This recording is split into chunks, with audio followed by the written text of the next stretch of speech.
Hello. So, this is my first review of The Silmarillion by J.R.R. Tolkien.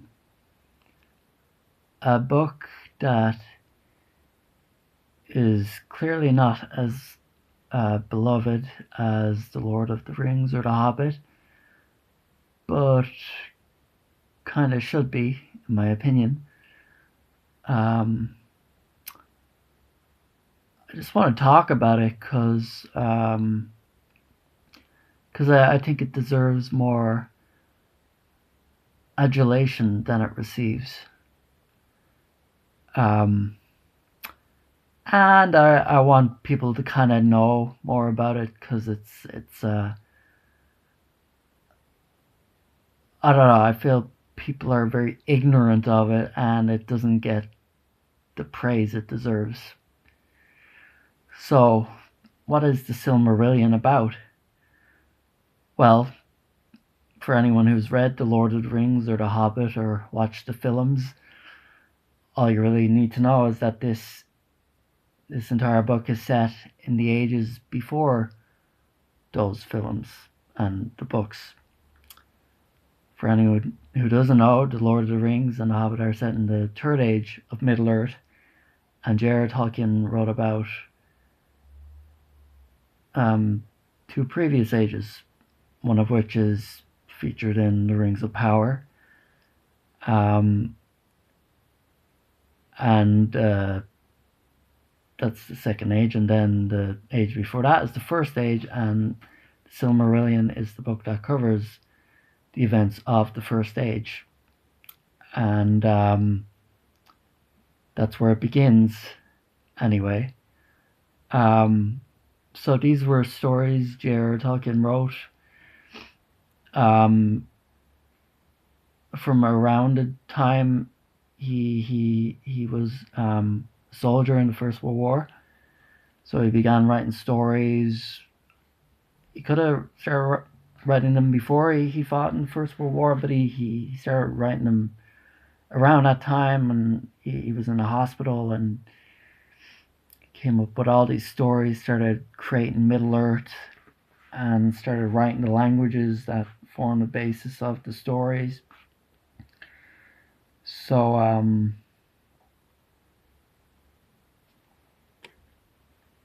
so that's where it starts anyway. The book starts off with a kind of I guess you could call it a prologue. Um, we kind of see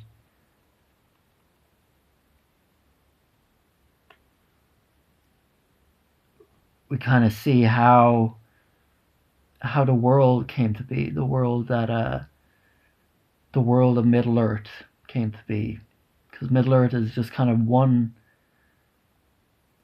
it's one kind of continent in a whole world.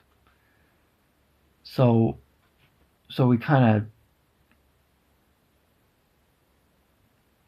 of come to find out how everything started. It's like sort of like its own book of Genesis, and the story involves these godlike beings called the Valar, and and they kind of help in the creation of the world, and they're told to prepare it for these different races that are going to come into the world, and that's how it all kind of starts. And then from there we see there's a lot involved, but we see how the elves come to be created, the race of men, the race of dwarves. Absent from the book are the hobbits, but you know, there's enough to chew on without them anyway. Um,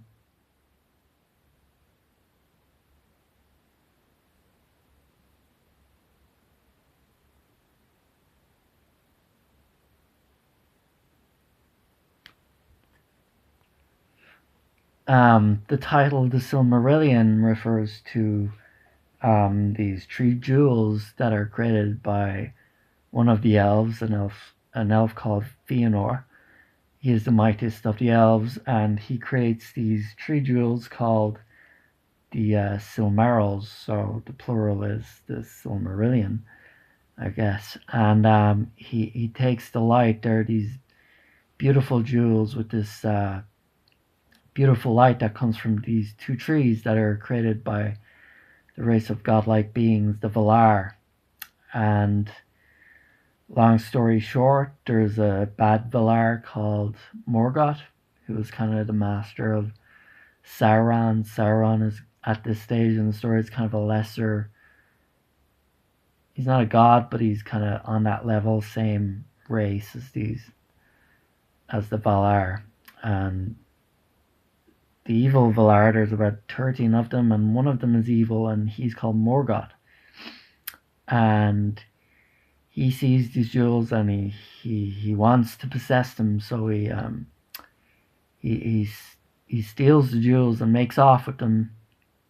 And he has a fortress in Middle Earth, and basically the elves go after him, and there's a war, and it's all about the quest to reclaim the jewels. So as opposed to the Lord of the Rings, where they're all going after a ring to destroy a ring, Silmarillion concerns the creation of the jewels and the theft of these jewels, the Silmarillion, and the war to reclaim them back. And that is basically the story, but contained in the story is all these miniature stories that talks about different adventures and tales, and it's kind of a condensed form of the Lord of the Rings story. And that's where the kind of tricky part comes in, because it's a lot harder for people to get into than the Lord of the Rings, and has a much different writing style, and even though each of the stories is shorter, it's not communicated in the same way, and it kind of puts people off. But for me, that's a shame, because the stories are just as good as Lord of the Rings, in my opinion, and it's really beautiful the way they're constructed, and just the imagination of Tolkien, and the beauty in the characters and their deeds and their heroism, and yeah, it's kind of a shame it doesn't come in a more readable form, but if you kind of adapt to it, there's a lot to enjoy about it. And we kind of see how some famous characters from the Lord of the Rings got their start, like Galadriel and Elrond, and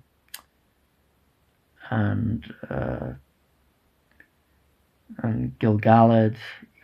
He's not in Lord of the Rings, but he's mentioned. And they're one small part of it. They're a big part of it, but they're not the only part. And so that's basically the Silmarillion, and I think it's a book more people should look into reading, because there's a lot in there to enjoy, a lot to learn from, and it's just a lot of great stuff in there. So, is it better than Lord of the Rings? Personally, I enjoy it a bit more. I find it harder to read than Lord of the Rings, but I also get more from the stories, and I think it'd be great if there was like there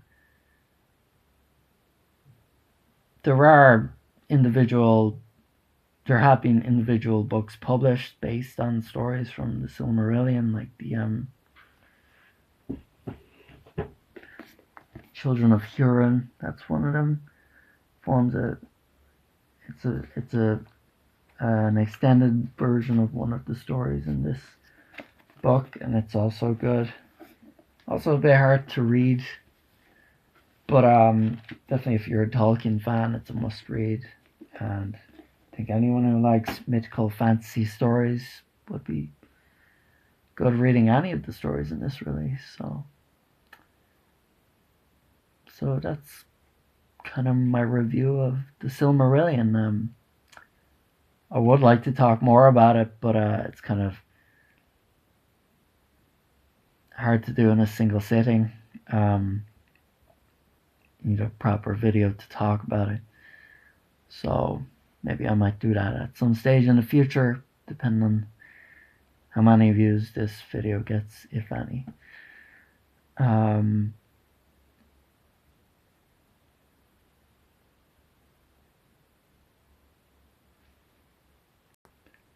So if you like my review, please leave a comment and tell me what you thought about it. If you've read the Silmarillion, tell me what you think of the book. If there's any interesting thoughts you have about the book, I'd love to hear about it, to talk with you about it, or just to discuss the book. And please let me know if there's any, if you'd like to hear me talk about any other fantasy books, or my thoughts and opinions on Tolkien or anything like that. Drop a comment and let me know, and I'd love to go into further detail about it.